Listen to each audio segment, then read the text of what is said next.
ప్రియమైన దేవుని పిల్లారా, మరి ఈరోజు మనం ఒక వార్త విన్నామండి. అదేంటంటే మన పక్కన ఉన్నటువంటి మరి ఎవరో చనిపోయారని విన్నాం. అయితే మరణం చూడక బ్రతుకు నరుడెవడు అన్నాడు దేవుడు. అంటే ప్రతి ఒక్కరికి మరణం అనేది తథ్యం అన్న సంగతి మనం గ్రహించాలి. అది ముసలి వాళ్ళైనా కానివ్వండి, నడు వయస్కులైనా కానివ్వండి, లేదంటే చిన్నపిల్లలైనా కానివ్వండి, లేదంటే కడుపులో ఉన్న శిశువు అయినా కానివ్వండి, ఎవరైనా కానీ చచ్చిపోవడం మట్టికి తథ్యం. చావుని దాటుకుని వెళ్ళగలిగేవారు ఎవరూ లేరు. చావు రుచి చూడాల్సిన విధానం దేవుడు ఈ లోకంలో పెట్టాడు ప్రతి ఒక్కరికి.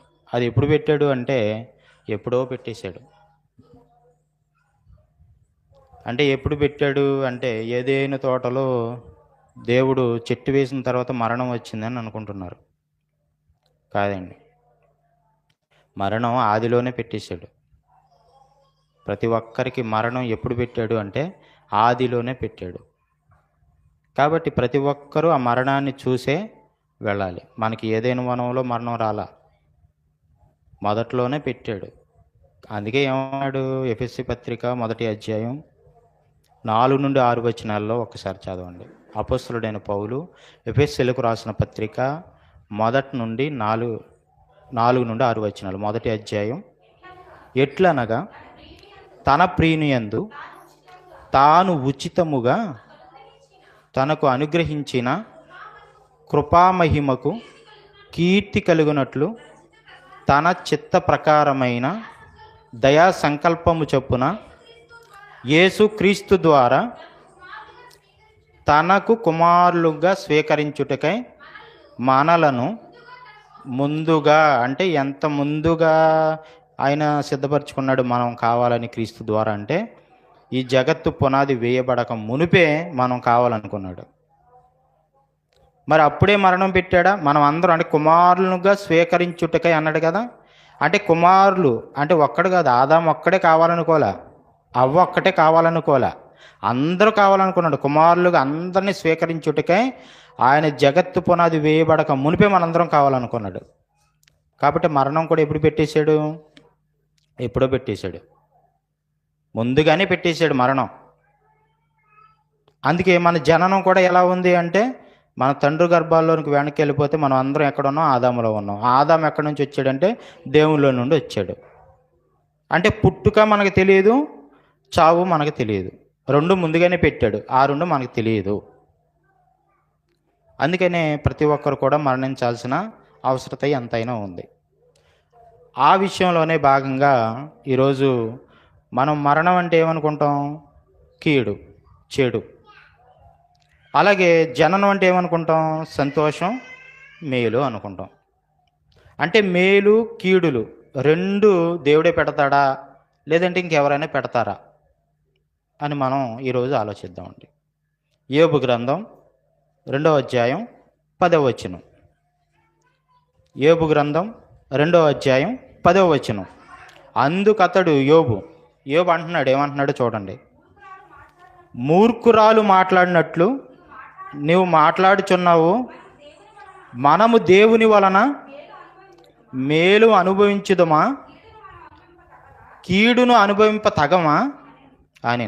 చూడండి యోబు ఏమంటున్నాడో తెలుసా? ఈ సందర్భం మనకు తెలుసు కదా. యోబుకి అన్నీ పోయినాయి, పిల్లలు చచ్చిపోయారు, గొడ్లు గోదలు అన్నీ చచ్చిపోయినాయి, అంత ఆస్తి అంతా కుప్పకూలిపోయింది, అన్నీ పోయినాయి, గాడిదలు చచ్చిపోయినాయి, అన్నీ చచ్చిపోయినాయి. చివరికి ఇక భార్య ఒకటి ఉంది, పిల్లలు కూడా చచ్చిపోయారు, భార్య బతికుంది. అసలు భార్య కూడా చచ్చిపోవాల్సింది, చచ్చిపోతే పీడ వదిలిపోయేది, కానీ చావలేదు, బ్రతికుంది. అప్పుడు భార్య వచ్చి ఏమంటుందో తెలుసా? అసలు నిజానికి భార్య చనిపోవాల్సిందండి, కానీ భార్య ఒకటి బతికుంది, పిల్లలు బతుకున్నా బాగుండు, పిల్లలన్నా కొద్దిగా ఓదార్పు చెప్పు తండ్రికి. కానీ భార్య ఉండడం వల్ల ఎలాంటి మాటలు మలుగుతుందంటే మూఢురాలు మాట్లాడినట్టు మాట్లాడుతుందంట అజ్ఞానంగా. ఏమని? మనకి కీడొచ్చేసింది దేవుడి నుండి, ఇంకెందుకయ్యా దేవుడిని నమ్ముకుంటావు, దేవుడు తిరుగుతావు, నువ్వు అక్కడ చూస్తే నీకు అసలు పాపం ఏదో పుణ్యం ఏదో కూడా తెలియకుండా ఉంది, చెడు ఏదో మంచి ఏదో తెలియకుండా ఉంది, అని ఆ మాట చెప్పడానికి గల కారణం ఏంటో తెలుసండి? సమాజంలో కూడా మనం కూడా ఏమనుకుంటాం, దేవుడు అంటే మేలులు మాత్రమే ఇస్తాడు, దేవుడంటే కరుణామయుడు, దేవుడంటే మన జబ్బుల్ని తీసేస్తాడు, మనకు మంచే చేస్తాడు, మనం బాగా ఎదగడానికి తీర్చిదిద్దుతాడు, మనం ఇల్లు కట్టుకోవడానికి సహాయం చేస్తాడు, లేదంటే మన పిల్లలు కలగడానికి ఆయనే తోడ్పాటు చేస్తాడు అనుకుంటాం మనం. ఆవిడ కూడా అలాగే అనుకుందండి. అందుకనే దేవుడు అంటే మేలు మాత్రమే ఇస్తాడు, కీడునివ్వడం అనుకుంది. కాబట్టి ఏమంటుంది, దేవుడు ఇంత చెడు చేస్తుంటే అసలు నువ్వు ఎలా నమ్ముతున్నావు, ఎందుకు నమ్ముతున్నావు ఆ దేవుడిని? విడిచిపెట్టేసి ఆ దేవుడు లేడని చెప్పేసి నువ్వు బయటకు వచ్చేయి, వెళ్ళిపోదాం, ఎక్కడికొక్కడికి వెళ్ళిపోయి ఏం తిని బతకొచ్చు, బలిసాకైనా బతుకుంటే బలిసాకైనా తిని బ్రతకొచ్చు అని చెప్తుంది భర్తతో. అప్పుడు ఆయన ఏమన్నాడు తెలుసా, 3 రాళ్ళు మాట్లాడినట్టు మాట్లాడుతున్నావు, మేలును అనుభవించావు దేవుడు వల్ల, ఓకే, మరి కీడును అనుభవింపవా? అంటే మేలు ఒకటే దేవుడు చేస్తాడు, కీడు చేయడు. అంటే కీడు చేస్తే ఒకవేళ దేవుడు కాదు, దేవుడిని తిట్టేసి అసలు నువ్వేం దేవుడు అయ్యా, నువ్వు అసలు ఉన్నావా, మా కోసం చేసేది ఇదా అని దేవుణ్ణి తిడతాం మనం ఎదురు. అంటే ఎంత బ్రతుకునిచ్చి ఇన్ని చేసి ఇలా మనం బ్రతుకుండడానికి కారణం ఎవరు? దేవుడే కదా. ఇప్పుడు ఒకళ్ళు చచ్చిపోయారు ఈరోజు, ఆ చావులోకి మనం ఎందుకు వెళ్ళలేదు అంటే దేవుడి కోసం బ్రతకాలని దేవుడు ఈ భూమి మీద మనకి బ్రతుకునిచ్చాడు. కానీ మనం ఏమనుకుంటున్నాం, ఇప్పుడు నేనున్నానండి, 2 కిడ్నీలు పాడైపోయినాయి, ఇప్పుడు దీనికి కారణం ఎవరని తిట్టాలి నేను? చెప్పండి, ఎవరు తప్పని నేను తిట్టాలి? చెప్పండి. అంటే నా లోపాల వల్ల ఇలా జరిగిందా, లేదంటే మనం తినేటువంటి తాగేటువంటి కొన్ని పరిస్థితుల వల్ల, మనం పెరిగేటువంటి వాతావరణం వల్ల ఇలా జరిగిందా, లేదంటే దేవుడే చేశాడా అనుకోవాలా? కొన్ని మనం సృష్టించుకున్నవి ఉంటాయి, కొన్ని దేవుడు చేసే ఉంటాయి. దేవుడు చేస్తే మంచి చేస్తాడు, ఓకే, అంతవరకు కరెక్టే. కానీ చెడు కూడా కొన్ని విషయాల్లో చేస్తాడు. ఎవరికి చేస్తాడు చెడు అంటే, దేవుని మాట ఎవరైతే వినరో వాళ్ళకి చెడు చేస్తాడు, చెడు చెయ్యాలని చూస్తాడు. ఇజ్రాయేలీయులకి ఎంత చేశాడండి, అన్నీ ఇచ్చాడు, ఏది కొదువు చేయలే, అన్నీ ఇచ్చాడు. కానీ వాళ్ళు దేవుడి మాట విన్నారా? వినలే. వాళ్ళ ఇష్టం వచ్చినట్టు నడిచారు, వాళ్ళకి ఇష్టమైనట్టే బ్రతికారు, వాళ్ళకి ఏది కావాలో అదే కోరుకున్నారు తప్ప దేవుడు కావాలనుకున్నది ఏది కూడా చేయలేదండి. అందుకే దేవుడు కోపం వచ్చింది. ఇప్పుడు మన తల్లిదండ్రులు కూడా మన పిల్లలు కోపం కలిగించారనుకోండి, ఏమనుకుంటారు, తీసుకొచ్చి ఏంటో అలా చేస్తున్నాను, కొట్టడా తండ్రి? కొడతాడు కదండి. వెళ్ళిపోయి కొడుకు వెళ్ళి తాగుతున్నాడండి, బారులో బీరు తాగుతున్నాడు. ఇంకొకటి ఏంటి, వ్యభిచార కోపంలో మునిగిపోయాడు. ఇప్పుడు వాడిని మెచ్చుకుంటాడా తండ్రి? కొడతాడా? శిక్షిస్తాడు కదా. మరి దేవుడు శిక్షించడంలో తప్పేంటండి? అందరూ ఏమడుగుతున్నారో తెలుసా, మతోన్మాదులు కానివ్వండి, లేదంటే అన్యులు కానివ్వండి, ఇంకెవరైనా సరే, క్రీస్తు విరోధులు కానివ్వండి, ఎవరైనా, వాళ్ళందరూ ఏమంటున్నారో తెలుసా, ఇదేంటి తప్పు చేస్తే శిక్షించడం ఏంటి? తప్పు చేస్తాడని తెలుసు కూడా ఎందుకు కలిగించాడు దేవుడు మనిషిని? కలిగించకుండా ఉంటే మంచిది కదా. ఎందుకు కలిగించి మళ్ళీ ఇలాంటి పాటలు పెట్టి మళ్ళీ ఆయన మాట వినలేదని వాళ్ళని చంపడం ఎందుకు, పుట్టించడం ఎందుకు, చంపడం ఎందుకు, తర్వాత వాళ్ళ మాట వినలేదని బాధపడడం ఎందుకు? ఇప్పుడు తల్లిదండ్రులు పిల్లల్ని అంటారండి, వాళ్ళ మాట వింటారని కంటారా, మాట వినరని కంటారా? వింటారనే కదా. పెద్ద అయిన తర్వాత మా మాట విని మేము ఏదైతే చెప్తామో అవి చేస్తారనే ఉద్దేశాలతో వాళ్ళని కంటారు. కన్న తర్వాత పెద్ద ఏదాకా పెంచుతారు. పెంచిన తర్వాత సరైన దాన్ని చూసుకోరని వదిలేరు కదా. అప్పుడు కూడా వాడికి పెళ్లి చేస్తారు, పిల్లల్ని కంటారు, వాళ్ళ పిల్లల్ని చూసుకుంటారు, వాళ్ళ పిల్లల్ని కూడా పెంచుతారు, మళ్ళీ వాళ్ళ మనవళ్ళని చూస్తారు, వాళ్ళ మనవలను కూడా పెంచుతారు. ఇంత చేసినా కూడా తల్లిదండ్రులను చూడని వాళ్ళు చాలామంది ఉన్నారా లేరా? అంటే వాళ్ళు చూడొద్దని చెప్పారా? చిన్నప్పుడు చెప్పలా, మంచిగానే పెరుగుతాడేమో అనుకున్నారు. దేవుడు కూడా సాక్షాత్తు అలానే అనుకున్నాడండి, నా పిల్లలు నా కొడుకులు నన్ను బాగా చూస్తారనుకున్నాడు. కానీ వాళ్ళు ఏం చేశారు, సరిగ్గా పెరగల. అంటే పెరగడంలో తల్లిదండ్రులు సరిగ్గా పెంచడంలో వాళ్ళని సరిగ్గా పెంచలేదు కాబట్టి వాళ్ళ ఇష్టానుసారంగా బ్రతకడం నేర్చుకున్నారు. అందుకే దేవుడు ఓ మాట చెప్తే యెషయా గ్రంథం 1వ అధ్యాయం 2 నుంచి చదవనమ్మా. యెహోవా మాటలాడుచున్నాడు దేవుడు, ఆకాశమా ఆలకించుము, భూమి చెవియొగ్గుము, నేను పిల్లలను పెంచి గొప్పోళ్లే చేశాను. ఒకడిని ఇంజనీర్ చేశాను, ఒకడిని కలెక్టర్ని చేశాను, ఒకడిని డాక్టర్ని చేశాను, ఇంకొకడినేమో ఇంజనీర్, ఇంకే జాబులు అయితే ఉన్నాయి ఆ జాబులను చేశాను. వారు నా మీద తిరగబడ్డారు. ఇదేంటండి, డాక్టర్లను చేస్తే తిరగబడ్డం ఏంటండి, ఇంజనీర్లు చేస్తే తిరగబడ్డం ఏంటండి? అరే మా నాన్న కాబట్టి కదరా చదివించడం, ఇంజనీరింగ్ చేశాడు, ఇంత గొప్పని చేశాడని ఏమనాలి? తల్లిదండ్రుల్ని మెచ్చుకోవాలి. కానీ ఏం చేశాడంట? తిరగబడ్డారంట. ఇదేంటండి, మంచి చేస్తే తిరగబడ్డం ఏంటండి? ఎవడన్నా చెడు చేస్తే ఆయన కొట్టాడంటే అదొక అందం. ఇదేంటండి, మంచి చేసినా కూడా తిరగబడతారా మనుషులు? అంటే మంచి చేసినా కూడా తిరగబడతారండి. అంతెందుకండి, మొన్న ఒక వీడియో చూశాను. ఆడెవడో తీసుకొచ్చి అతనికి కటింగ్ వేసి బాగోలేదు, అతను తీసుకొచ్చి శుభ్రపరిచి నీట్గా బట్టలు వేసి అన్నీ చేశాడు. చేసిన తర్వాత అతనే కొడుతున్నాడు తిరిగి. ఇదేంటి, మంచి చేస్తే కొట్టడం ఏంటి తిరిగి అని ఆయన బాధపడుతున్నాడు. ఇదేంట్రా, నేను మంచి చేసి కూడా ఈయన నన్ను తిరగబడి కొడుతున్నాడు, నా మీద తిరగబడి కొడుతున్నాడు అనుకున్నాడు. అంటే ఇలాంటి వాళ్ళు సమాజంలో ఉన్నారు కాబట్టి దేవుడు కూడా తిరగబడ్డారని చెప్తున్నాడు. కొంతమంది చూడండి, మన పొరుగింటి వాళ్ళు కానీ, పక్కింటి వాళ్ళు కానీ, ఎదుటింటి వాళ్ళు కానీ ఉంటారు కదా, వాళ్ళకి మనం తెలిసి చేసినా తెలియక చేసినా మంచి చేస్తాం. కొన్ని విషయాల్లో మంచి చేసినా కూడా మనల్ని తిడతా ఉంటారు. ఆ అమ్మాయి మంచిది కాదు, అది కాదు, ఇది కాదు అని మనల మీదే నేరాలు మోపుతారు. ఈ స్వభావం ఎవరిది? నేరాలు మోపే స్వభావం దెయ్యంది. అంటే వాళ్ళలో దెయ్యం దూరేసిందని మనం అర్థం చేసుకోవాలి. అంటే వాళ్ళలో దేవుడు ఉన్నాడా, దెయ్యం ఉన్నాడా అని మనం ఆలోచిస్తే అర్థమైపోవాలి ఏంటంటే దెయ్యమే ఉంది. అందుకే ఎవరో మన పేతురు గారు ఉన్నారు కదా, ఆయన ఏమంటున్నాడు యేసుప్రభు దగ్గరికి వెళ్ళి, అయ్యా నీకు ఈ సిలువ మరణం దూరం అయిపోవాలన్నాడు. దూరం అయిపోవాలంటే ఏంటి? మంచి కోరుకుంటున్నాడు అనుకుంటాం మనం.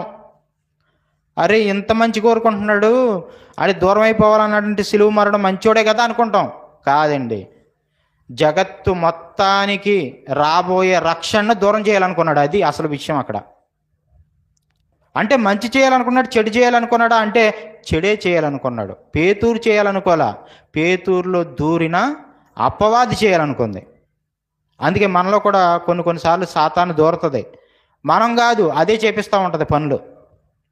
నువ్వు వెళ్ళు, ఆడిని తిట్టు, ఆడిని కొట్టు, లేదంటే ఆడి మీద అనేక మాటలు మాట్లాడు అని నిన్ను ప్రేరేపిస్తూ ఉంటుంది.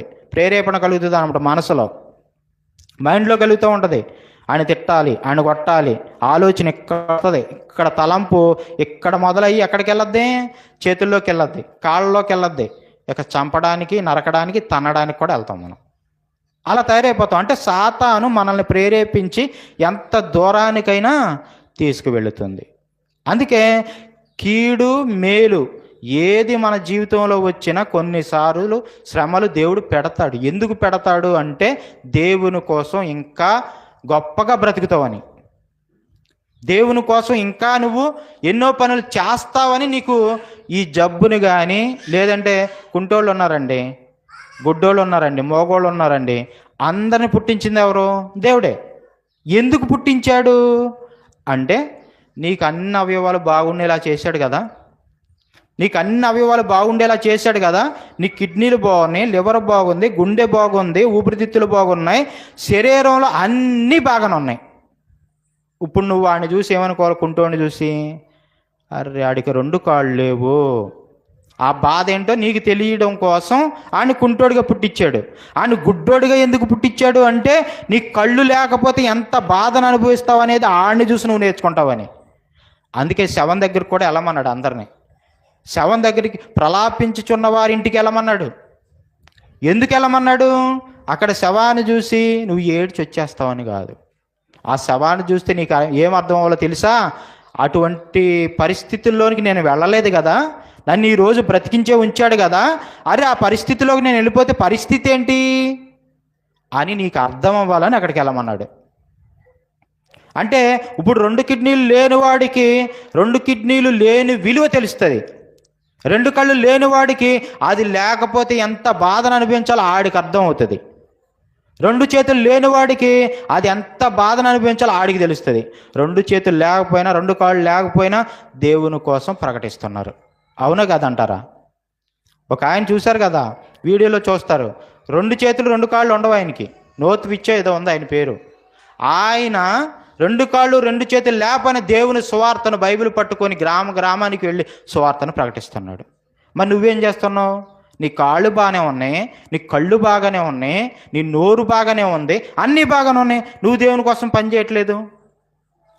దేవుని కోసం ఏం చేసావు? నీ కొడుకులే నిన్ను అడుగుతున్నారు కదా, ఏం సంపాదించావురా బాబు, ఎందుకురా చచ్చిపోరా అని అంటున్నారు తండ్రి.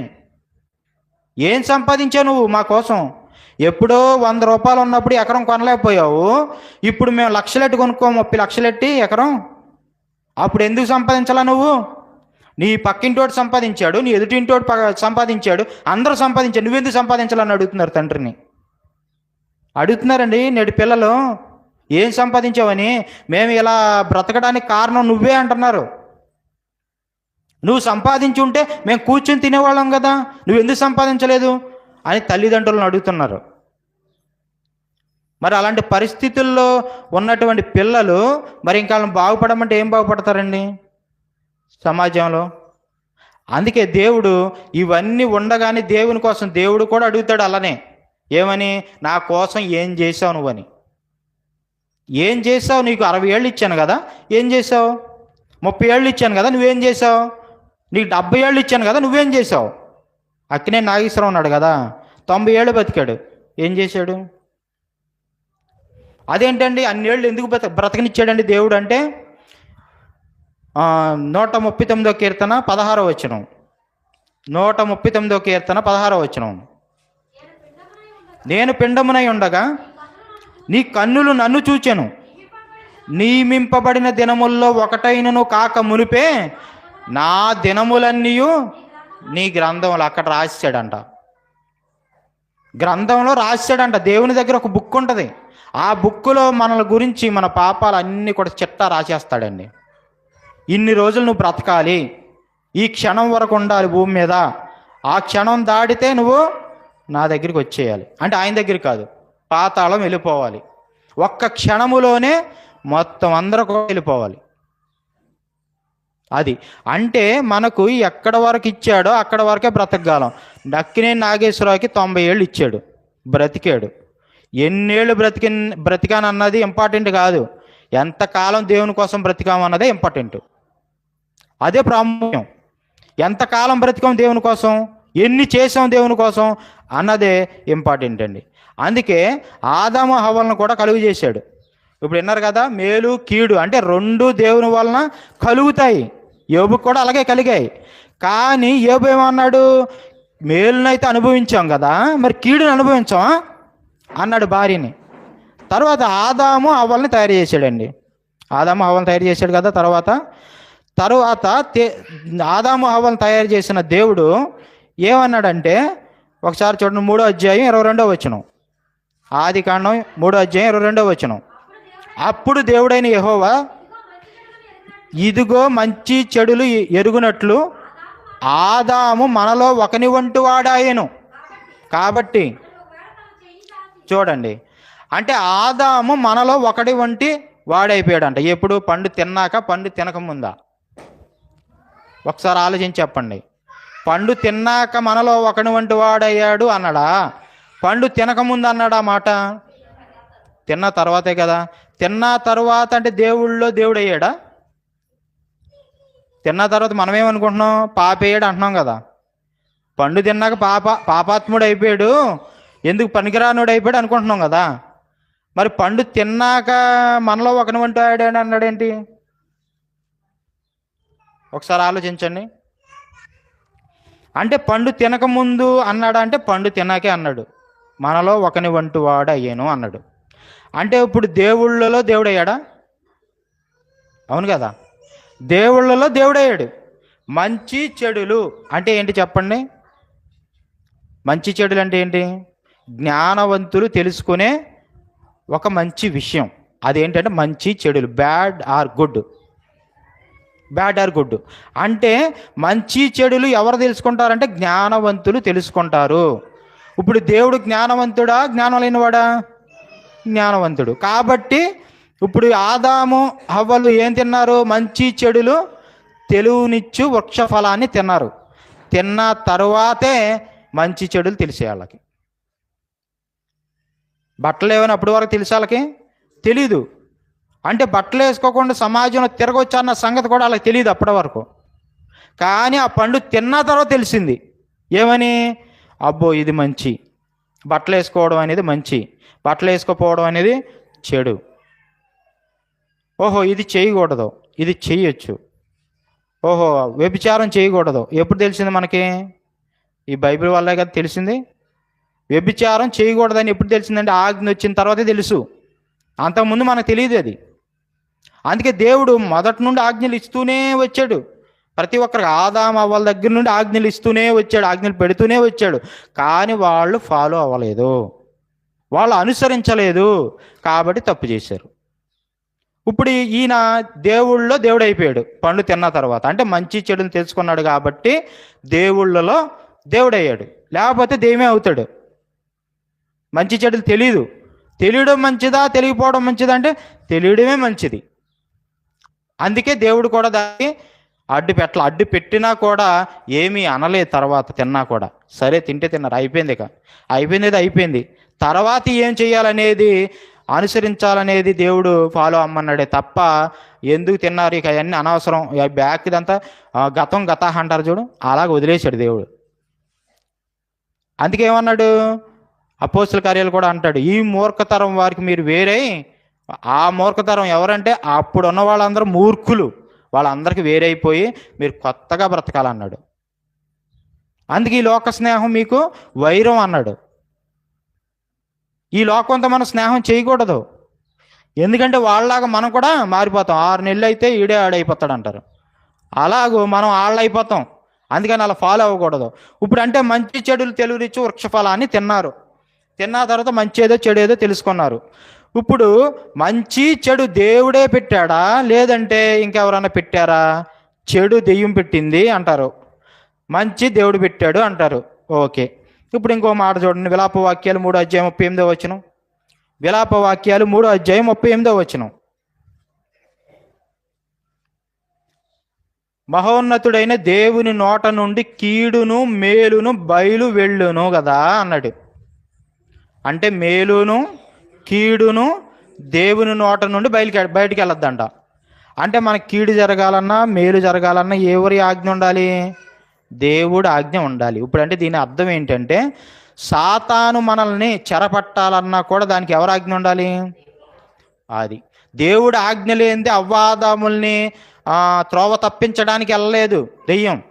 దేవుని ఆజ్ఞ తీసుకునే వచ్చింది. ఎక్కడ అర్థమవుతుంది మనకి? యోబు గ్రంథంలో అర్థమవుతుంది. అది యోబుని హింసించడానికి, లేదంటే యోబుని బాధ పెట్టడానికి ఎవరు ఆజ్ఞ పొందుకుని వచ్చింది? పరలోకంలో దేవుని ఆజ్ఞ పొందుకుని వచ్చింది. అందుకే బాధ పెట్టగలిగింది, లేదా పెట్టలేదండి.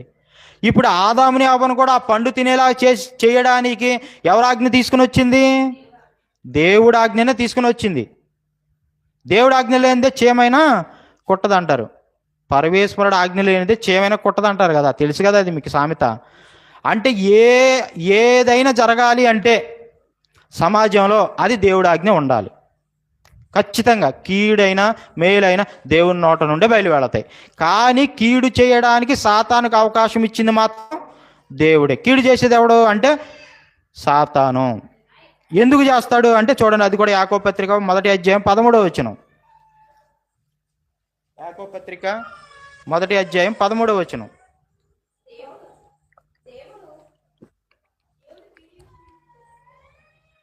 దేవుడు కీడు విషయమై శోధింపనేరడు, ఆయన ఎవ్వనిని శోధింపడు గనుక ఎవడైనను శోధింపబడినప్పుడు నేను దేవుని చేత శోధింపబడుచున్నానని అనకూడదు. ఈ మాటను తీసుకుని ఆయన ఒక ప్రసంగం చేశాడండి. అదేంటంటే దేవుడు శోధకుడు. అవునంటారా కాదంటారా? దేవుడు శోధకుడు. పాత నిబంధనలు మీరు వెతకండి, చాలా చోట్ల దేవుడు కూడా శోధకుడే అన్నట్టు ఉంటుంది కొన్ని చోట్ల. అయితే ఇంతకీ దేవుడు శోధకుడా కాదా? మీరు చెప్పండి, మీరు ఏమనుకుంటున్నారు? ఇన్ని సంవత్సరాలు బట్టి పాఠాలు అంటున్నారు కదా, దేవుడు శోధకుడా శోధకుడు కాదా? ఇక్కడ ఏమన్నాడు? దేవుడు మేలు విషయమా కీడు విషయం అన్నాడా? కీడు విషయమై శోధింప నేరడు. ఓకే, ఇంకో మాట తర్వాత మాట చదవండి. ఆయన్ని ఎవ్వనిని శోధింపడు గనుక ఎవడైనను శోధింపబడినప్పుడు నేను దేవుని చేత శోధింపబడుచున్నానని అనకూడదు అసలు. ఇప్పుడు ఇదే మాట మేలు విషయమే శోధిస్తాడని చెప్పాడు బోధకుడు. అయితే ఒకసారి ఆ మేలు అని పెట్టి అది చదవండి అమ్మ. ఆ కీడనే కాడ తీసేసి మేలు అని చదవండి. దేవుడు మేలు విషయమై శోధింపబడనేరడు. ఆయన ఎవరిని, అది మేలు విషయంలో శోధింపడు గనుక ఎవడైనను మేలు చేత శోధింపబడినప్పుడు, అంటే మేలు విషయంలో శోధిస్తాడంట, కీడు విషయంలో శోధించడంట. అసలు అక్కడ మేలు అని పెడితే సెట్ అవుతుందండి? అసలు మేలు అని పెడితే అక్కడ సెట్ అవుతుందా? అవట్లా. కానీ మేలు విషయంలో అంట శోధిస్తాడంట దేవుడు. దేవుడు శోధకుడా పరిశోధకుడా? 22వ అధ్యాయం చూడండి, ఆదికాండం 22వ అధ్యాయం 1వ వచనం. 22వ అధ్యాయం 1వ వచనం. ఆ సంగతులు జరిగిన తరువాత దేవుడు అబ్రహాముని పరిశోధించెను. పరిశోధించనా? పరిశోధించడం అంటే వేరు, శోధించడం అంటే వేరు. శోధించడం అంటే ఏంటి? ఈడేంట్రా బాబు నాకు దెయ్యంలా తగులుకున్నాడు అన్నది శోధన. పరిశోధన అంటే ఆయన నన్ను పరీక్షిస్తున్నాడండి, నాకు ఎగ్జామ్ పెట్టాడండి. ఇప్పుడు చదువుకునే విద్యార్థి దగ్గరికి వెళ్ళి, యారా మీకు యాన్యువల్ ఎగ్జామ్స్ జరిగినాయా అని అడిగాం అనుకోండి, ఆడేమంటాడు? జరిగినాయనో జరగలేదనో అంటాడు. అంటే క్వార్టర్లీ ఎగ్జామ్స్ కానీ యాన్యువల్ ఎగ్జామ్స్ కానీ జరుగుతాయా జరగవా? అంటే స్టూడెంటు వీడు మంచివాడా, అంటే వీడు ఉత్తీర్ణుడు అవుతాడా అవడా, గొప్పవాడు అవుతాడా అవడా అనేది నిర్ణయించాలి అంటే దేని మీద ఆధారపడి ఉంటుంది? టెస్ట్, పరీక్ష ఉండాలి. ఇప్పుడు అంత ఎందుకండి, మన ఒంట్లో రోగం తెలియాలంటే ఎక్కడికి వెళ్ళాలి? ఆసుపత్రికి వెళ్ళి బ్లడ్ టెస్టులు చేయించాలి. రోగాలన్నీ ఎందులో ఉన్నాయి? షుగర్ అయినా, బీపీ అయినా, క్యాన్సర్ అయినా, ఏది ఎయిడ్స్ అయినా, ఏదైనా ఎందులో ఉంది? బ్లడ్లో ఉంది. ఇప్పుడు ఆ బ్లడ్ టెస్ట్ ఇచ్చి రాకపోతే నీకు ఏ రోగం ఉందో తెలుస్తుందా? తెలియదు. షుగర్కి టెస్టులు చేస్తారు కదా, పరగడుపునేమో ఎఫ్బిఎస్, తర్వాత ఏది టిఫిన్ చేసిన తర్వాత ఏమో ఆర్బిఎస్, తర్వాత అన్నం తిన్న తర్వాత ఏమో పీబీబీఎస్. అంటే 3 టెస్టులు చేస్తారు. మళ్ళీ అది ఒక్కటే కాదండి, మీకు తెలుసో తెలీదు, నెలకో టెస్ట్ చేస్తారు. మళ్ళీ దాని మొత్తం యావరేజ్ తెలుసుకోవడానికి నెల రోజుల్లో నువ్వు ఏమేమి తినేసావు, షుగర్ తిన్నావా, లేదా బెల్లం తిన్నావా, లేకపోతే ఇడ్లీ తిన్నావా, అన్నం తిన్నావా, ఏంటో పసిగట్టేస్తారు. అంటే నువ్వు ఫుల్గా ఈ నెల రోజులు తినేసి వచ్చావమ్మా అంటాడు. 5.6 ఉందనుకోండి షుగరు, ఏది మన ఏదో టెస్ట్ ఉంటుంది, నెల రోజులకు ఒక యావరేజ్ తెలుసుకోవడానికి ఒక టెస్ట్ ఉంటుంది. ఆ టెస్ట్ చేస్తే కనుక మనం నెల రోజులు ఏమేమి తినేసాం అనేది, ఈ కడుపులోకి ఏమేమి పంపించాం అనేది మొత్తం బయటకు వచ్చేస్తుందండి. లేదండి నేను అసలు అన్నమే తినలేదని అన్నాం అనుకో, అక్కడ అవ్వదు పని. ఏం తినాలి? షుగర్ ఉన్న వాళ్ళు ఏం తినాలి? జొన్న అన్నం తినమంటారు, లేదంటే చోళ్ళ అన్నం తినమంటారు, లేదంటే గంటలు. అవన్నీ నేను తిన్నాను కాబట్టి చెప్తున్నా. అవే తినమంటారు, ఏమి తినొద్దు అంటారు. వైట్ రైస్ అస్సలు ఆ జోలికే వెళ్ళొద్దు అంటారు. షుగర్ ఉన్న వాళ్ళు దాని జోలికి వెళ్ళారంటే ఇంకా రోగాలు తెచ్చుకోవడానికే తప్ప రోగాలు ఇంకా సమసిపోతాయంటే కుదరదండి. అందుకే మీకైనా ఏంటంటే ఆరోగ్య సూత్రాల్లో మంచి అలవాటు ఏంటంటే, అన్నం ఎంత తినడం మానేస్తే అంత మంచిది. ఎప్పుడు చోడు జావ కానీ సగ్గజావ కానీ లేదంటే అలా జావలు తాగడం మంచిది. గంజి తాగితే మంచిదండి. గంజి తాగినంత మంచితనం ఏది లేదు. అందుకే మనం అంతా అన్నం మనమేమో అన్నం వండుకుంటాం, గేదెకేం పెడతాం? గంజి పెడతాం. అది ఎంత గట్టిగా ఉంటుంది? అది పొడిస్తే నువ్వు ఉండగలవా? ఏమండి, అది ఎంత గట్టిగా ఉంటుంది చెప్పండి? దాని పాలేం మనం తాగుతాం, దానికేం గడ్డి వేస్తాం. చూడండి మనం అలాంటి చెత్త రకమే వేసినా కూడా అది మనకేం మంచిది ఇస్తుంది. మనమేం వాటికేమో ఎంత గంజి కుడితి తవుడు వాటిలోనే బలం ఉంది నిజానికైతే. అందుకే అవి అంత గట్టిగా పటిష్టంగా ఉంటాయి. వాటికి షుగర్ రాదే, వాటికి బీపీ రాదే, వాటికి క్యాన్సర్ రాదే. ఎందుకు రావట్లేదు? వాటికి మంచి ఫుడ్ పెట్టేస్తున్నాం మనమేమో చెత్త రకం తినేస్తున్నాం. అక్కడ వచ్చిన తేడా. అందుకే మన కిడ్నీలు పాడైపోతున్నాయి, మన లివర్లు పాడైపోతున్నాయి. ఏమండి, మనం మొత్తం బాడీలో ఉన్న ప్రతి అవయవం కూడా పాడైపోవడానికి కారణం ఏంటి? 60 ఏళ్ళు రాగా, 60 ఏళ్ళు ఎందుకండి, 30 ఏళ్ళకే మోకాళ్ళు నొప్పులు, నడలేకపోతున్నాం. 10 మెట్లు ఎక్కితే సాలు వచ్చేస్తుందండి అంటారు. ఎందుకు వస్తుందండి? మనం తినే ఫుడ్డే దానికి కారణం. కూరగాయలు తినకుండా మనం ఏం తింటాం? ఎప్పుడు మాంసమే తింటాం, కూరగాయలు తినం. కూరగాయలు ఎంత మంచిదండి. ఆ కూరగాయలు తినమని కూడా దేవుడు చెప్పాడు. పప్పు ధాన్యాలు తినమన్నాడు, పప్పులు తింటే మంచిది అన్నాడు. అవి తినకుండా మనం ఏం చేస్తామంటే ఆదివారం చికెను, బుధవారం మటను, సోమవారం ఇంకేదో అలా తెచ్చుకొని తింటాం మనం. అందుకని మనం ఎలా ఉంటున్నాం? జబ్బులతో ఎప్పుడు బాధపడుతూనే ఉంటున్నాం. ఆ పశువులు ఎలా ఉంటున్నాయి? ఎంత బలంగా ఉంటున్నాయో చూడండి. అందుకనే అంత పశువుల్లాగా కాకుండా మనం మనుషుల్లాగా ప్రవర్తించాలండి. అందుకని ఈ వాక్యం చెప్పిన ఆయన ఏమన్నాడంటే, దేవుడు మేలు విషయమే శోధిస్తాడంట, కీడు విషయమే శోధించడంట. కాదండి, మేలు విషయమైన కీడు విషయమైన దేవుడు అసలు శోధించడు. ఆయన శోధకుడు కాదు. దేవుడు శోధకుడు కాదు, దేవుడు పరిశోధకుడు. టెస్ట్ పెడతాడు. అసలు నువ్వు నెగ్గగలవా నెగ్గలేవా? పరుగుల పందెం పెడతారండి. ఊరినే నీకు పోలీసు జాబ్ ఇచ్చేస్తారా? 5 km ఉంటుంది కదా, ఇదివరకు 5 km ఉండేది, ఇప్పుడు 100 మీటర్స్ అనుకుంటా.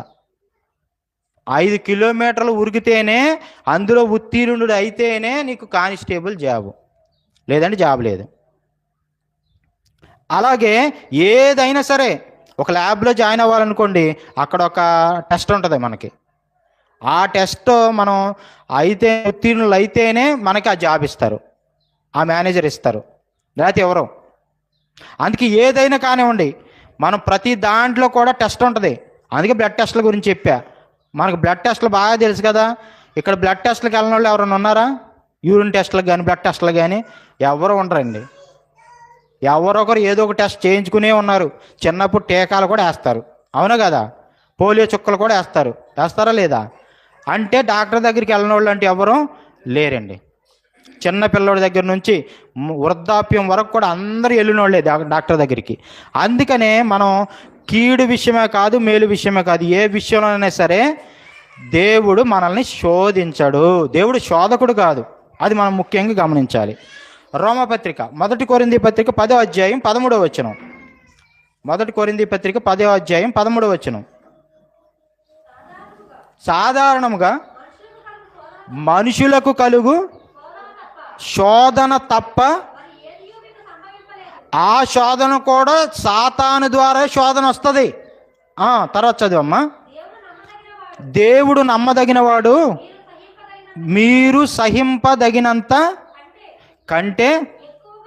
అదిగోండి చూడండి, ఎంత మంచి మాట రాశాడో చూడండి.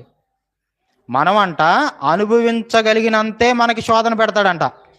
ఇప్పుడు ఈ డయాలసిస్ నేను బాధను అనుభవిస్తున్నాను కదా, ఈ డయాలసిస్ నేను అనుభవించగలను కాబట్టే నాకు పెట్టాడు. ఆడిని కుంటోడుగా ఎందుకు చేశాడంటే, ఆడు కుంటోడుగా ఉండడం, ఆడు సహించగలడు కాబట్టే వాడికి అంత శ్రమనే పెట్టాడు. నీకే శ్రమ పెడతాడు అంటే కొంతమంది ఏమనుకుంటారంటే, అరే నేను సహించలేనంత శ్రమ నాకు దేవుడు పెట్టేశాడండి. అది తప్పండి. దేవుడు నువ్వు సహించగలిగినంత శ్రమ మాత్రమే పెడతాడు, అంతకంటే ఎక్కువ ఎవ్వడో పెట్టడు. మనుషులు కాదు, ఆయన మనుషుల్లాగా పెట్టడానికి శ్రమ ఎవరో ఫరో దగ్గర ఇశ్రాయేలీయులు పడిన శ్రమలు కాదు అవి. దేవుడు పెట్టే శ్రమ ఎలా ఉంటుంది అంటే, నువ్వు అనుభవించదగినంత మాత్రమే శ్రమ పెడతాడు అంటారు. చూడు, చాలామంది తల్లి అంట ఏది గర్భం వచ్చిన తర్వాత పిల్లల కంటాకి ప్రసవ వేదన, ఆ ప్రసవ వేదన అని రాసేసరికి ఏమనుకున్నారు? తల్లి పడలేనటువంటి వేదన పడుతుంది అంటున్నారు. తల్లి పడకపోతే ఎందుకు పెడతాడండి? ఆ తల్లి సహనాన్ని చూపించడానికి, స్త్రీ అనేది సహనాన్ని చూపించడానికి మనకు ఆదర్శంగా నిలుస్తుంది. అయితే సహనానికి నిదర్శనంగా ఏంటి? బిడ్డను కనడంలోనే కనబడుతుంది మనకి ఆ సహనం అనేది. అందుకనే ఆ శ్రమ స్త్రీ అనుభవించగలదా అనుభవించలేదా చెప్పండి మీరు. ఈ మాటను చదివి మళ్ళా చదువు మాట. శోధ ఇదిగో సాధారణంగా మనుషులకు కలుగు శోధన తప్ప మరి ఏది మీకు సంభవించలేదు. దేవుడు నమ్మదగినవాడు. అదిగో చూడండి, మీరు సహింపదగినంత కంటే ఎక్కువగా ఆయన మిమ్మల్ని బడనియ్యడు. బడనిస్తాడు కాదు, బడనియ్యడు. నువ్వేమనుకుంటావు? కాదంతా శ్రమ వచ్చేస్తే అర్రే దేవుడు నన్ను ఎంతో శ్రమ పెట్టేస్తున్నాడండి, అసలు దేవుడు ఉన్నాడా? మన డౌట్ వచ్చేస్తూ ఉంటుంది. ఏదన్నా చిన్న శ్రమ పెడితే, నీ పిల్లలకి చిన్న శ్రమ పెడితేనే తట్టుకోలేవు నువ్వు. నీ పిల్లలకి ఏదన్నా అయితేనే తట్టుకోలేవు. తల్లిదండ్రులు కండి ఎవరు తట్టుకోలేరు. మరి ఆయన కన్న తండ్రి కదండి, మనందరికీ తండ్రే కదా. మరి ఆయన తట్టుకోగలడా మన శ్రమ పెట్టి? నువ్వు భరించలేనంత శ్రమ పెట్టేసి నీకు అంటే నువ్వు తట్టుకోలేనంత శ్రమ పెట్టేసి అంటే నువ్వు భరించలేనంత మోకాళ్ళ నొప్పులు నీకు పెట్టేసి నువ్వు భరించలేనంత ఏది ప్రసవ వేదన నీకు పెట్టేసి ఆయన సుఖంగా ఉంటాడా? అందుకే ఎవరైనా ఏమనుకోవాలంటే దేవుడు మనం సహించగలం కాబట్టి ఈ శ్రమ మనకు పెట్టాడు. ఇది మనం భరించగలం, సహించగలం, అందుకే మనకు పెట్టాడు ఈ శ్రమ అనుకోవాలి మీరు. అంతే తప్ప దేవుడు నాకు అన్యాయంగా పెట్టాడు ఈ శ్రమ అని ఎప్పుడు కూడా మన నోట రానికూడదు. ఎవరు రానిచ్చారలుగా? మూర్ఖురాలైనటువంటి యోబు పెళ్ళం రానిచ్చింది. అలా మనం ఉందామా? మనం ఉండకూడదు. ఇప్పుడు నాకు ఈ శ్రమ పెట్టాడు కాబట్టి దేవుడు నాకు ఈ శ్రమ పెట్టాడు, దేవుడు లేడు అనాలా? నేను అనకూడదు. దేవుడు ఉన్నాడు కాబట్టి నాకు ఈ శ్రమ పెట్టాడు. ఎందుకంటే ఈ శ్రమ వల్ల నేను ఇంకా వృద్ధి పొందుతాను. అది కూడా చూడండి ఒక మాట, హెబ్రీ పత్రిక 12వ అధ్యాయం 10వ వచనం. హెబ్రీ పత్రిక 12వ అధ్యాయం 10వ వచనం. వారు కొన్ని దినముల మట్టుకు తమకిష్టం వచ్చినట్టు మనల్ని శిక్షించిరు కానీ మనము తన పరిశుద్ధతలో పాలు పొందవలెనని మన మేలు కొరకే ఆయన శిక్షించుచున్నాడు, టెస్ట్ పెడుతున్నాడు. శిక్షణ అంటే ఏంటండి? శిక్షణ అంటే ఏంటి? టెస్టే కదా. అందుకే ఏమన్నాడు? తండ్రులారా మీ పిల్లలను ప్రభు యొక్క శిక్షలోను బోధలోను. శిక్ష అంటే ఏంటి? శిక్ష అంటే వాళ్ళని మనము, శిక్షణ అంటే ఏంటంటే వాళ్ళకి ముందుగా పెట్టేటువంటి పరీక్ష. ఆ పరీక్షలన్నీ అనుభవిస్తేనే మనం ఎక్కడికి వెళ్తాం? పరలోకం వెళ్తాం, దేవుడి దగ్గరికి వెళ్తాం. ఆ పరీక్షలన్నీ అనుభవించుకోకుండా ఏమండి పిల్లవాడిగా ఎన్నో శ్రమలు వస్తాయి. పిల్లవాడిగా ఉన్నప్పుడు జలుబు చేస్తుంది, తర్వాత జ్వరాలు వస్తాయి, తర్వాత వచ్చి ఇంకెన్నెన్నో రోగాలు వస్తాయి. ఆ రోగాలన్నీ తట్టుకొని పిల్లవాడి దశని దాటుకొని యవన దశకు వస్తాడు, ఏది కౌమారి దశకు వస్తాడు. కౌమారి దశకు వచ్చిన తర్వాత అక్కడ ఎన్నో శ్రమలు తట్టుకొని మరలా యవనస్తుడు అయిన తర్వాత అక్కడ ఎన్నో శ్రమలు తట్టుకొని మరలా వృద్ధుడి దశకు వస్తాడు. ఆ వృద్ధుడు అయిన తర్వాత ఇంకెన్నో శ్రమలు అనుభవించాలి. అవన్నీ అనుభవించే కదండి మరణం వస్తుంది ఎవరికైనా. మామూలుగా జనరల్గా నేను తక్కువ టైంలో వచ్చే మరణాల గురించి మాట్లాడట్లా. అంటే ఎవరికైనా మరణం వచ్చేది ఎప్పుడు అంటే వృద్ధులు అయిన తర్వాతే మరణం వస్తుంది. వచ్చిన తర్వాత అంటే ఎప్పుడు మరణం వస్తుంది అంటే చివరి దశలోనే. ఆ చివరి దశలో మరణం వస్తే మరి ఈ మధ్యలో ఇచ్చిన జీవిత కాలాన్ని ఎవరి కోసం ఖర్చు పెడుతున్నావు? నీకు మేలు చేసినా కీడు చేసినా దేవుడు, అంటే కీడు విషయం అయితే ఎవరు చేస్తున్నారు? సాతాను చేస్తుంది. ఎవరు పర్మిషన్ తీసుకుని అంటే దేవుడు పర్మిషన్ తీసుకునే మాత్రమే మనకు శ్రమను కలిగిస్తుంది. అందుకే హెబ్రీ పత్రికలో ఏమంటున్నాడు? మళ్ళీ ఒకసారి చదవమ్మది 12:10. తమకిష్టం వచ్చినట్టు శిక్షించరు కానీ మన మేలు కొరకే ఆయన శిక్షించుచున్నాడు. తర్వాత వచ్చిన కూడా మరియు ప్రస్తుతమందు సమస్త శిక్షయు దుఃఖకరముగా కనబడునే గాని సంతోషకరముగా కనబడదు. అయినను దాని యందు అభ్యాసము అంటే శిక్షణ కలిగిన వారికి అది నీతియును సమాధానకరమునై ఫలం ఇస్తుందంట. ఎప్పుడు ఫలం వస్తుంది? అది చెప్పాను కదా. ఎప్పుడు ఫలం వస్తుంది అంటే లాస్ట్లో చివరి స్టేజ్లో దేవుని కోసం ఎన్ని కార్యాలు అయితే సమాజంలో నువ్వు చేసేస్తావో, దేవుని కోసం ఎన్ని కార్యాలు చేసి బ్రతుకుతావో, ఆ కార్యాలన్నీ చేసేసిన తర్వాత నీకు ప్రతిఫలం అనేది అప్పుడు వస్తుంది. చెట్టు వేస్తావు, ఏది నీ పెరట్లో చెట్టుని వేస్తావు. పింద దశ, పువ్వు దశ ఫస్ట్, తర్వాత పిండి దశ, పిండి దశ అయ్యాక కాయ దశ, కాయ దశ అయ్యాక పండు దశ. ఎప్పుడు కోసుకుంటావు? పిండి ఎప్పుడు కోసుకుంటావా? కోసుకో కదా. కాయ ఎప్పుడు కోసుకుంటావా? కోసుకో కదా.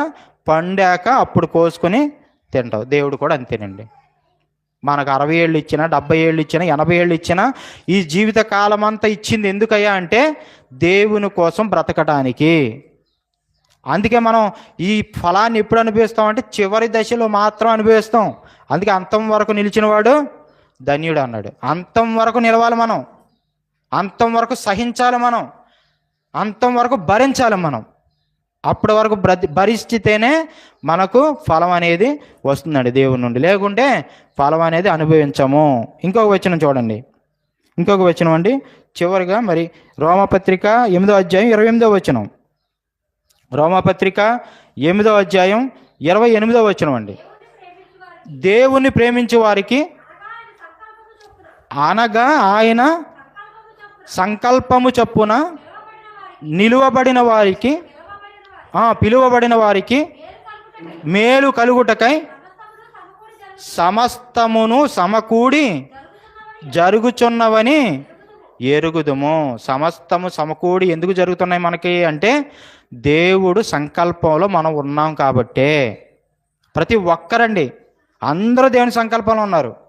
ప్రతి ఒక్కరు భూమి మీద పుట్టుకొచ్చిన 800 కోట్ల మంది జనాభా కూడా దేవుని సంకల్పంలో ఉన్నారు కాబట్టే నేడు ఆయుష్ను కలిగి ఉన్నారు. నువ్వు నేను భూమి మీద బ్రతుకుతున్నాము అంటే, ఆయన జీవం ఇచ్చాడు అంటే, ఆయన చెలింపజేస్తున్నాడు అంటే, మన అందరినీ ఎందుకు బ్రతికిస్తున్నాడు అంటే ఆయన కోసం బ్రతకాలని. అందుకే మనకు సమస్తం సమకూడి జరుగుతున్నాయి. మనకంటే చాలామంది పేదవాళ్ళు ఉన్నారండి, వాళ్ళకి సరిగ్గా తిండి లేదండి, వాళ్ళకి సరిగ్గా కట్టుకోవడానికి బట్టలు లేదండి, వాళ్ళు ఏదైనా చేసుకోవడానికి, ఏదైనా పని చేసుకోవడానికి కూడా పనులు కూడా లేవండి. అలా సమాజంలో బ్రతుకుతున్న వాళ్ళు ఎంతోమంది ఉన్నారు. వాళ్ళకి మనం లేవే. సమస్తం మనకు సమకూడుతున్నాయే, భోజనం వస్తుంది, బట్ట కొదువు లేదు, ఇల్లు కొదువు లేదు, అన్నీ ఉండడానికి ఉన్నాయి కదా. మరి ఇవి ఇస్తున్నాడంటే దేవుడే కదండి దయచేస్తున్నాడు సమస్తమును. అందుకే మనకు సమస్తం సమకూడి జరుగుతున్నామంటే దానికి కారణం ఎవరు? దేవుడు. కాబట్టి ఆయన కోసం మనం బ్రతకాలి. చనిపోతే ఎక్కడికి వెళ్తాం? దేవుడి దగ్గరికి వెళ్తాం, బ్రతికితేనే. అందుకే ఏమన్నాడంటే దేవుని పని చేసిన వారికి మాత్రమే ఆ శ్రమలు కలుగుతాయి. ఎవరి శ్రమలు? దేవుని శ్రమలు కలుగుతాయి. దేవుడు కష్టం కలిగిస్తాడు వాళ్ళకి. ఒకవేళ ఆ కష్టం నుండి బయటపడే మార్గాన్ని కూడా ఎవరిస్తారు? దేవుడే ఇస్తాడు. ఆ శ్రమల నుండి బయటపడే మార్గం కూడా దేవుడే తెరుస్తాడు ద్వారాలు. ఎవరి కోసం బ్రతికితే? దేవుని కోసం బ్రతికితే. దేవుని కోసం బ్రతకకుండా నీ ద్వారాలు తెరిచేయమంటే తెరవడు. నీకు అన్ని మంచే జరగాలి అంటే జరగదు. కాబట్టి దేవుని కోసం మీరందరూ బ్రతికి ఆయన కోసం బ్రతికి మరణించి మీరు ఆయన ఉన్న మహాలోకానికి చేరుకోవాలని మనస్ఫూర్తిగా కోరుకుంటూ ఈ నా మాటలు ముగిస్తున్నాను. చిన్న ప్రార్థన చేసుకుందామండి. పరిశుద్ధుడైన మా కన్న తండ్రి, కృపగల దేవ, మీ ఘనమైన శ్రేష్టమైన నామానికి వందనాలు, స్తోత్రాలు తండ్రి. మరి మీ పిల్లలకు మీ మాటలను చెప్పించారు తండ్రి. కేవలం మీ మాటలు విని విడిచిపెట్టువారుగా కాక మీ మాటలు చెప్పుకొని నడుచుకునే భాగ్యాన్ని ప్రతి ఒక్కరికి దయచేయండి. మరి ముందున్న సమయాన్ని మీ చేతులకు అప్పగించుకుంటున్నాను తండ్రి. మరి ఈ గృహం ద్వారా సువార్తను చెప్తున్నటువంటి మరి దుర్గారావు గారి కుటుంబాన్ని జ్ఞాపకాల్లో ఉంచుకోండి. మీ చిత్తాన్ని వారి పట్ల జరిగించండి. మీ ఇష్టాన్ని నెరవేర్చే పిల్లలు తండ్రి. కావున వారిని మీ జ్ఞాపకంలో ఉంచుకొని ఇంకా అనేకమైన కార్యక్రమాలు చేయుటకు వారికి మనోధైర్యాన్ని, మీ స్థైర్యాన్ని కలిగించమని కోరుకుంటున్నాను తండ్రి. అలాగే శ్రీనివాసరావు అన్నయ్య గారిని కూడా దీవించండి, కాపాడండి. తన కుటుంబాన్ని మీ జ్ఞాపకాలకు పెడుతున్నాను తండ్రి. మీ ఇష్టాన్ని వారి కుటుంబం పట్ల నెరవేర్చమని తండ్రి. ఆయన ఇంకా అనేక చోట్ల మీ సువార్తను, వాక్యాన్ని ప్రచురించి మిమ్మల్ని ఘనంగా చాటి చెప్పే యోధినిగా తీర్చిదిద్దామని కోరుకుంటున్నాను తండ్రి.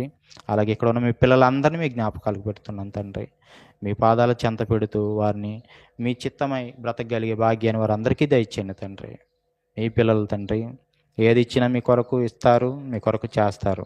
మీ కొరకు ఏదైనా కూడా చేయగలిగే వారిగా ముందుకు నడిపించమని కోరుకుంటూ మీ పిల్లలందరినీ మీ జ్ఞాపకాల్లో పెడుతూ, అనారోగ్యంగా ఉన్న పిల్లలను కూడా మీ జ్ఞాపకాల్లో పెడుతూ తండ్రి వారందరికీ స్వస్థతనిచ్చి అలాగే పరసంబంధమైన ప్రతి దీవెనలు మనకు అనుగ్రహించమని కోరుకుంటూ మా ప్రభువు మా రక్షకులు మీ ప్రియ కుమారులు యేసుక్రీస్తు నామములో ప్రార్థన సమర్పిస్తున్నాను మా కన్న తండ్రి.